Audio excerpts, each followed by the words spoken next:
xa de adolescente, non? Desas idades de 16, 15 anos. Lembras o primeiro grupo de música no que estiveches? Claro, Muxarega. Muxarela. Muxarega.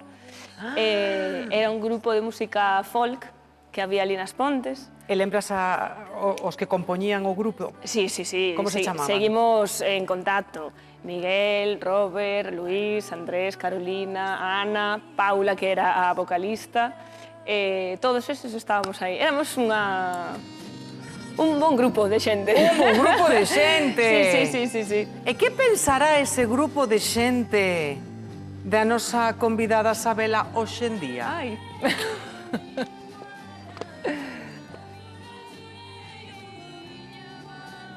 A ver se entra o vídeo que temos preparado. A miña etapa con Sabela en Muxarega, sin duda, quedoume cos momentos de furgoneta e acampada, cos momentos post-concierto, que sabes que tiñamos unhas festas bastante movidiñas despois de actuar. Así que nada, desexoche que sigas acadando moitos éxitos e viva Muxarega! Hai un recordo que gardo con especial cariño e é a primeira vez que te escoitei cantar. Lembro que ali polo 2009, nun descanso do ensaio da banda, comenteiche que estábamos a buscar cantante para Muxarega, para o folk. Dixéchesme que te apetecía probar, viñeche o seguinte ensaio ali no local da vila e ali cantache, ali te escoitei por primeira vez e ali me deixache sen palabras por primeira vez tamén. Pois anécdotas con Sabela que se podan contar, poucas, pero bueno, recordo unha de cando fomos de gira a Francia e houve que parar única e exclusivamente a comprar minifuetes. E tiñan que ser minifuetes. Non sei se o sigue facendo ahora, pero bueno. Pois con Sabela, anécdotas. Lembro ahora unha xira destas de por Francia adiante, as xiras europeas que tiñamos. Acórdome que houver aquí unha tienda destas famosas que ahora en España tamén de deportes. Houver aquí sí ou sí. Acórdome que non se entraba unha furgoneta polo aparcamento ou algo así pasara. Un poquinho clave. Non vai a ser que non prescribira cando voltamos do sitio cos chourizos no teito e karaoke con un queixo no peto e un dos integrantes do grupo no maletero. Bueno, anécdotas con Sabela hai moitas, pero que se poidan contar xa hai menos, non? Pero unha que sí que lembro moito é facendo a sesión de fotos para o disco de Muxarega e rematamos facendo unha dentro dun contenedor de lixo.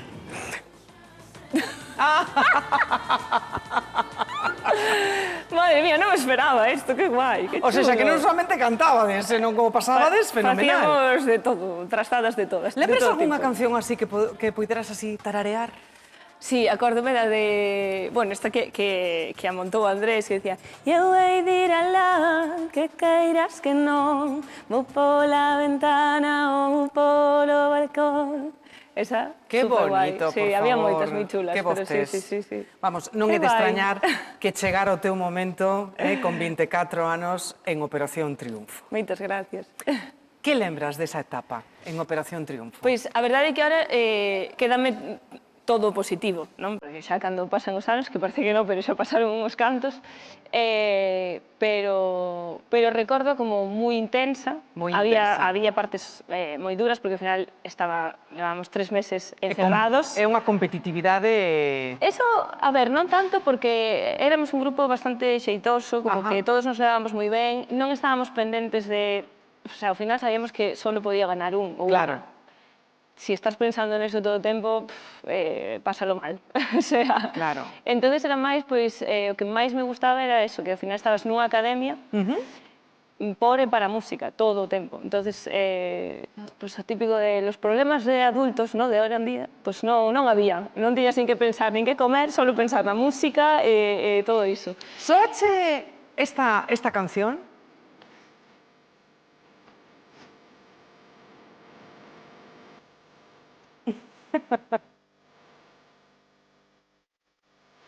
Te va a notar.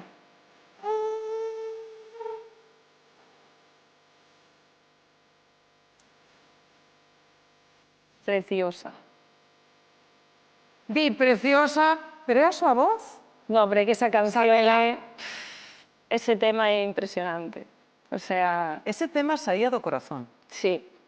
Vais a facer chorar hoxe aquí, de repente, o sea...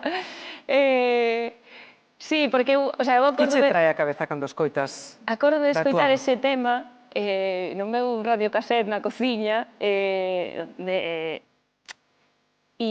emocionarme, non? Como imaginándome, cantando, e claro, Rosa Cedrón tamén, esa voz que sempre me chegou ao corazón, sempre, sempre, sempre. Unha maravilla. E entonces ese día, o sea, elexina, non sei, eu creo que por sentirme cerca, sabes, de toda esa xente que quero, toda esa xente que estaba fora e que necesitaba neste momento. Da tua terra. Exacto, sí, de sentirme cerca. Entonces aí estaba nerviosa, evidentemente estaba moi nerviosa, pero estaba tan a gusto. Pensas que esta canción deute o pistoletazo dentro de Operación Triunfo? Eu creo que sí, porque a xente aí veu un pouco quen era eu, como artista, como persona, non? O rexistro, a voz. Sí, eu creo que sí.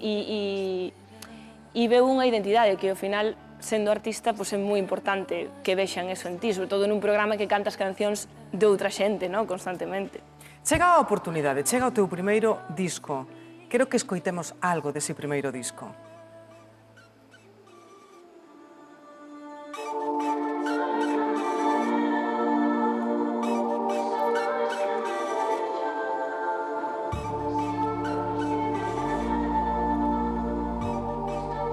Aquí... Esta é do último. Esta é do último, non? Sí, esta é do último. Estaba a pensar, porque digo, penso que non, que esta xa ten outro tipo de electrónica. Sí. Bueno, falemos dese primeiro disco. Despedida, sí. Exactamente. Sí. Tamén somos humanos aquí neste programa, Vamos, faltaría máis. E que además tes tanta trayectoria musical. Sí, bueno. Esa etapa do primeiro disco, non? Cando chega realmente unha etapa complexa para ti. Sí, a ver, que se mestura dentro dese disco? Moitas emocións, quizá? Sí, foi complexa porque estaba chegando á industria musical, co que supón a industria musical en general, saía do programa de Operación Triunfo, había que facer un disco, pero claro, necesitas tempo para facer un disco, para explorar, para saber o que queres, e o que queres transmitir. Tamén era unha posición diferente, eu estaba nunha discográfica moito máis grande, había menos marxe de maniobra, bueno, era moito máis complicado que conviviran todas esas partes, non? A parte artística, a parte empresarial, a parte... Estaba aprendendo realmente, non? Ainda non sabes o teu estilo, o mellor, non? Non sabes aí cal pode ser a voz realmente o estilo de Isabela. Pero se tes que destacar algo dese disco, con que te quedarías, non? Que pensas que axudoute para dar ese xiro despois da música? Pois mira, eu quédome con que puiden traballar con xente super familiar. Eu fume traballar a Portugal neste disco, con xente de Portugal, e de feito de aí saquei a miña amistad con Diogo Pizarra, que é un artista portugués increíble, e quédome sobre todo con eso, co familiar e o fácil que me o fixeron, porque tive moita sorte e cadrei con personas moi familiares. No ano 2023 chega Ceniza. Música de Ceniza?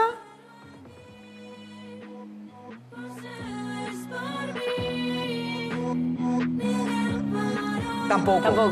Non pasa nada. Pero mira que ben que estamos escoitándote en todos os registros. Mira, isto o forzamos e non ocorre. E non sae. Total. Bueno, que canción estábamos escoitando agora? Esta era Eu Espero Aquí. Que é deste último EP. Tamén deste último, pois mira, mellor todavía. Pero así vanse familiarizando. Imos refrescando. Esa foi xa unha mestura, non? Entre pop, electrónica... Sí, aí, por nombrar a Ceniza, que nombrábamos agora, é moi diferente. Se escoitamos os dous álbumes xuntos, claramente hai unha diferencia a nivel emocional, a nivel dinámico, a nivel estilo, porque viña dunha etapa moi oscura, moi complicada. Estamos falando despois da pandemia, tamén do falecemento do teu pai. Exactamente, foise o meu papá, entonces, bueno, estaba nunha época moi fastidiada, non? E para Brillanche os olliños, que este último EP, aí, tiña a sensación de que necesitaba como drenar de outra forma e divertirme e probar, sabes, e xogar, volver a xogar. Claro. Entonces, sí que hai moita diferenza entre eses dous. Agora estás nun novo traballo, o ano pasado saiu un novo single, non? Cunha temática moi galega. Sí. Queres recuperar a túa raíz? Sí, o sea, sempre estivo aí. O que pasa que eu uso, o sea, é certo que eu non exploro na música dunha forma tradicional, non? A música que nos define e que nos dá voz. Pero ao final son ritmos e son melodías que van dentro de min, entón sacoas, indudablemente, non? E gústame exploralas desde outros puntos de vista, mezclalas desde outros puntos de vista, porque eu escoito música de moitísimos estilos e de moitísimos sitios. Os teus músicos así de referencia, de mulleres ou de homes? De mulleres, síntome pesada, porque claro, non me preguntan, sempre digo a mesma, non? Pero é que é verdade, é que Lana Del Rey é unha muller que me encanta, como compón, como fai as cancións, como foi capaz tamén con ese estilo posicionarse onde se posicionou, porque non é un estilo tampouco moi mainstream, non? E os últimos discos tamén é esa sensación de que fai o que lle dá gana. Entón, Patti Smith tamén é unha persoa que me encanta. Unha das túas referentes. Sí, que me encanta. Pero esas non van a participar no festival da túa terra, non? De Aturuxo. No, de momento non. No, pero ti sí que vas a estar aí. Sí. Cando vas a estar aí, nese festival? Pois este sábado que ven xa, o 18 de xullo. Con ganas? Moitísimas ganas. Xogando a partida na casa. Sí, porque é un festival que comezamos meu irmão máis eu por ilusión absoluta. Toquei no primeiro e na segunda edición rodeada de compañeiros da industria que se subiron a ese carro.